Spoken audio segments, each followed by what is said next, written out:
I strongly feel that the Nintendo 64 is the greatest video game console of all time. This is part 2 of my retrospective, of me explaining why this is the case.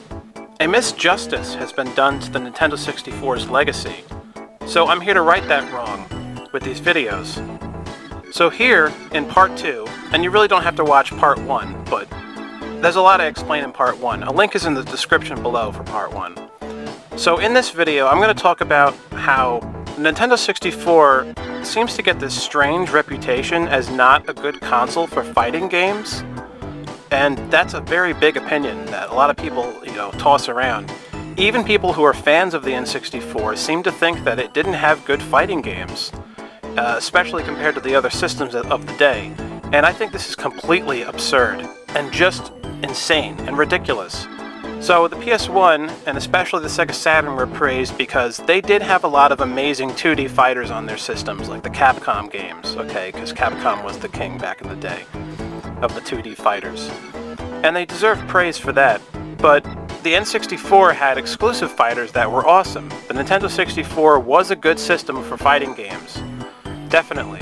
And I have 15 fighting games I'm going to talk about now and explain why they're awesome, and they're underrated, and you guys are fucking wrong.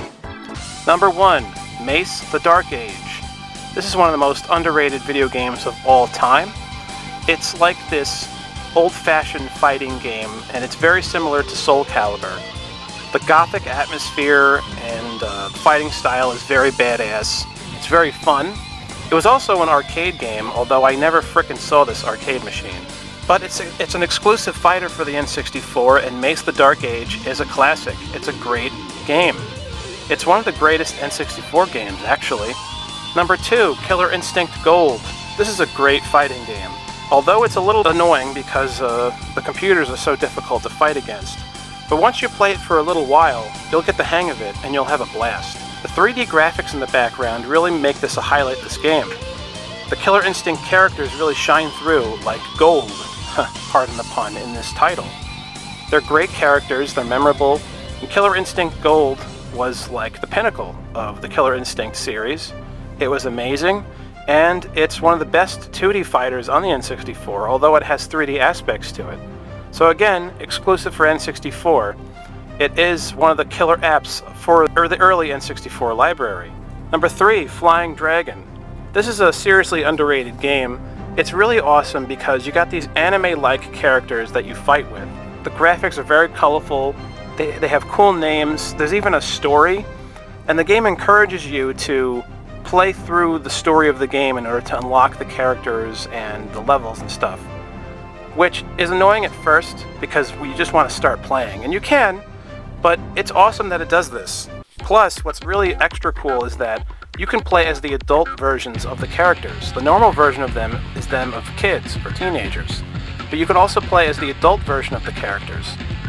So you're seeing things through both perspectives, which is awesome that it's all in the same game. Again, exclusive for the N64, the big N. Number 4, Super Smash Bros. 64. Do I have to say anything? I mean, nothing as amazing as this as a fighting game appeared on the PS1 or the Sega Saturn. So, this was a phenomenal title. You got all the Nintendo All-Stars bashing each other's brains in. The graphics are amazing. The music is amazing. The story is really memorable with Master Hand. So, yeah, you got Super Smash Bros. 64, but I got more. Number 5, Deadly Arts. This is a underrated fighter for the N64. I think it's a great game, but I do respect this idea that it's not great and it's just an okay game. But I really think it's definitely a good, solid fighting game. The graphics are awesome, and what's really extra cool is that you can create your own custom fighter in this game. It also has an amazing intro. So Deadly Arts, exclusive to the N64. Great title. Number 6, Clay Fighter 63 and 1/3. The graphics in this game for the levels is amazing. The characters are really funny, in like an ironic way and in a legitimate way. Like the fact that you can fight as the frickin' Statue of Liberty is hilarious because she's voiced by the grandma from Hey Arnold. But there's lots of memorable things about Clay Fighter, and this was a kind of an underrated N64 title. It's just very creative, very fun. It is a little annoying, I have to agree, but There's something very charming and very 90s about the title that you just don't get anymore. It's very quirky, it's of the era. The Clay Fighter 63 1/3 is a badass game. It's fun, it's very good, people are really good at the game, so it's underappreciated for the N64. Number 7, Fighter's Destiny 1 and 2. These are, in my opinion, not super underrated because I don't think they're great games, but I do think they're very strong, decent, cool fighting games for the N64. They have unique ways of playing the fighting genre. You fight on like these gigantic cubes, and whoever falls off wins. And the fighting style is sort of like Tekken, but it's also somewhat like Killer Instinct in certain aspects. So Fighter's Destiny is awesome, pretty much. The second game is even better. Number 8, War Gods.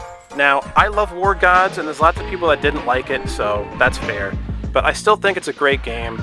You got really cool looking characters, very creepy atmosphere, awesome looking levels, great fucking title. The music is not bad, but it's okay. It's inspired from Mortal Kombat, and the best part is, unlike the PS1 version, no fucking load screens. The load screens on the PS1 version of War Gods are atrocious. It's like before each battle, and even before they do a fatality, you have to sit there like a dumbass and wait for a loading screen. There's 0 load times on War Gods for the N64. You just breeze through the game, and it's fantastic. Number 9, Mortal Kombat 4. It's a great fighting game. It was a big hit back in the day.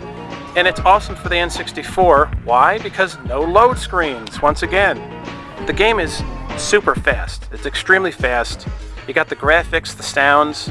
Mortal Kombat 4 is one of the best fighters on the N64. Number 10, Mortal Kombat Trilogy. And yeah, you know, there's more characters in the Saturn and PS1 versions. And I think there's a few more levels, but I actually love the N64 version, even though it has odd things about it. There's something entertaining about playing it on the N64. A lot of people complain that the N64 controller is not ideal for a fighting game. I disagree. I think it's fine to play with fighters. You just get used to the controller, it's fine. Did anyone complain that it was difficult to fight with the N64 controller for Super Smash Bros? No one fucking did that, because that's silly. The N64 controller is fine for fighting games. It's good. There's no problems with it. And not in my experience. And yeah, I got used to fighting with the N64 controller for MK Trilogy. I got used to it. You just gotta work with it a little bit, instead of just playing it one time and being like, this sucks. It's like, no, that's not how that fucking works. Also, 0 load screens. This game is very fast. 0 fucking load screens. Number 11, Dual Heroes. This game is kinda like Power Rangers. And it's a badass title. Very good game, good colors, cool name. It's a little underrated, but not it's just that it's good. And it's underappreciated. Number 12, Raguga Kids. Raguga Kids has the art style of like Parappa the Rappa, which is super nostalgic to me, because I loved that game when I was a kid. Raguga Kids was exclusive to Japan, and it's a good game. It's a little annoying. I don't love all the characters, but you got some good ones in there, and you got some really interesting levels and music. Raguga Kids is a classic, yeah. Number 13, Custom Robo. Now, we all grew up with Custom Robo for the GameCube, which was a great game, right? One of the best GameCube titles. But Custom Robo actually came out on the N64 in Japan, and we didn't get to have that, which sucks, but the Custom Robo for N64 is awesome. So, Custom Robo is one of the best fighting games for the N64. And maybe if it was released in the US and Europe, it would have given the N64 a better reputation for fighting games. But the reputation it got for fighting games only happened later on, and it was really stupid that people have this opinion. Number 14, Super Robot Spirits. This is like Gundam, basically. It's a good fighter, it's fun. The graphics are all there that you want to see. It's colorful. It's definitely like a Gundam-style fighter. Number 15, Dark Rift. Now, I love Dark Rift, even though there's stuff about it that are a little meh, but I think it's a good game. There's aspects to it that I love. It should have been way better, but That's why I listed it last at number 15, because you know what? It's good, okay? It's pretty good. It's a good game.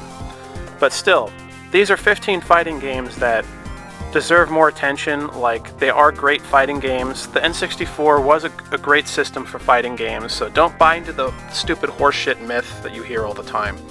Alright? So anyway, thanks for watching. Please like and subscribe, and please hit the notification bell so that you don't miss any of my uploads. And get in or get out.